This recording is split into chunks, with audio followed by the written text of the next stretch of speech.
आइए मित्रों, जय श्री राम, हर हर महादेव। मित्रों, एक बार सनातनी वर्ल्ड यूट्यूब चैनल में आप भाइयों का और बहनों का पुनः से स्वागत।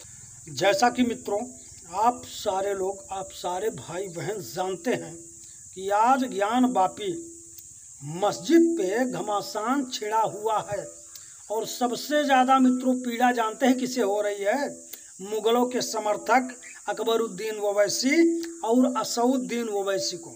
आप लोग देख रहे हैं मित्रों, ओवैसी बंधुओं को सबसे ज़्यादा पीड़ा हो रही है। ये मुगलों के समर्थक हैं मित्रों। दुनिया जानती है, पूरा विश्व जानता है, संसार जानता है। जो ये ओवैसी मित्रों हो बात करता है बाबा आदम के ज़माने की, आदम की बात करता है 2000 साल पहले की। एक बात हम इन्हें बता देना चाहते हैं, ये कान खोल के अच्छी तरीके से सुन लें। अगर इन्हें ज्ञान ना हो तो समझ लें। मुश्किल से मित्रों 700-800 साल पहले भारतवर्ष में कोई मस्जिद थी ही नहीं। आप लोग को ये भी पता होना चाहिए कि पहली मस्जिद केरला में चेरामन नामक बनी, जैसे चेरामन राजा ने बनवाया था। बनने का मित्रों कारण क्या था? बनने का कारण ये था कि वहाँ मसाले इत्यादि का, खजूर इत्यादि का व्यापार इत्यादि करने लोग अरब इत्यादि से आते रहते थे। चेरामन का उनसे अच्छा संबंध था। इसी के वजह से चेरामन ने उस मस्जिद को बनवाया जो भारतवर्ष में पहली मस्जिद बनी। उसके बाद मित्रों आप लोग की जानकारी के लिए बता दें, मोहम्मद बिन कासिम मक्का के खलीफाओं के कहने के वजह से, मक्का के खलीफाओं के आदेश के वजह से भारतवर्ष पे हमला करता है। आप लोग को अच्छी तरीके से पता होगा कि प्रथम हमलावर भारतवर्ष पे कौन था? मोहम्मद बिन कासिम, राजा दाहिर पे उसने हमला किया। राजा दाहिर पे हमला करने के बाद मित्रों उसने यहाँ से एक चिट्ठी अरब के खलीफा को लिखता है कि यहाँ जितने लोग थे या तो उनका कत्ल कर दिया गया है या तो उन्हें इस्लाम स्वीकार करवा दिया गया है। तो मित्रों ये तो हो गया प्रथम हमला। उसके बाद मित्रों जितने भी लोग भारतवर्ष में आए उन्होंने क्या किया? सिर्फ भारतवर्ष के धरोहरों को लूटा और तोड़ा। मुगलों का मेन मकसद भारतवर्ष में आने का क्या था? लूट और पाट। लूट पाट वो करने आए थे।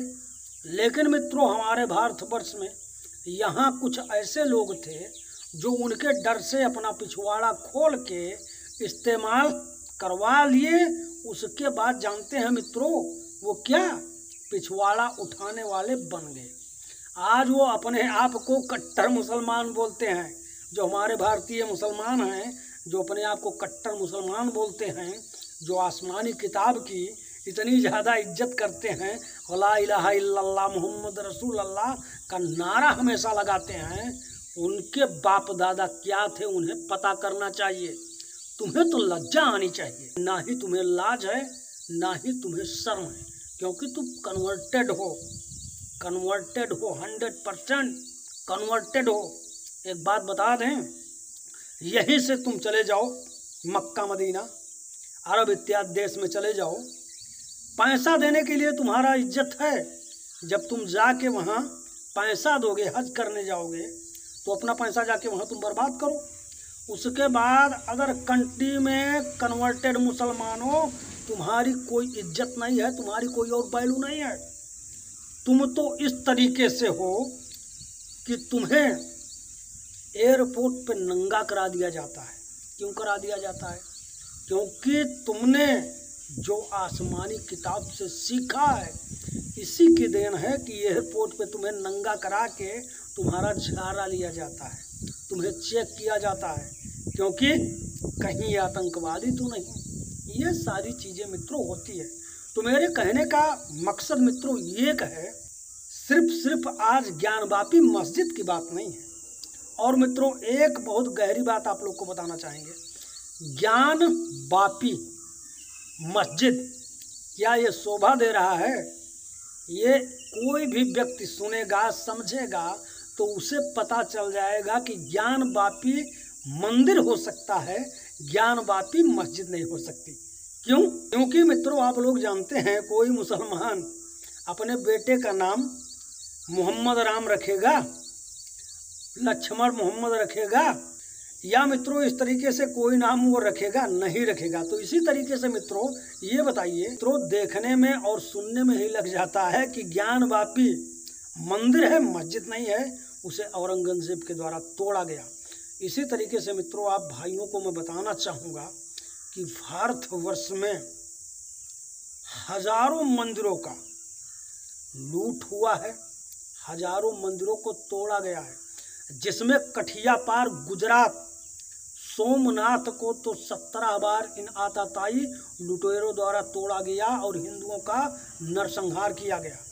उसके बाद मित्रों हम्पी डम्पी को आप जानते ही होंगे, नाम सुने होंगे कि हम्पी डम्पी तो सिर्फ मंदिरों का शहर था।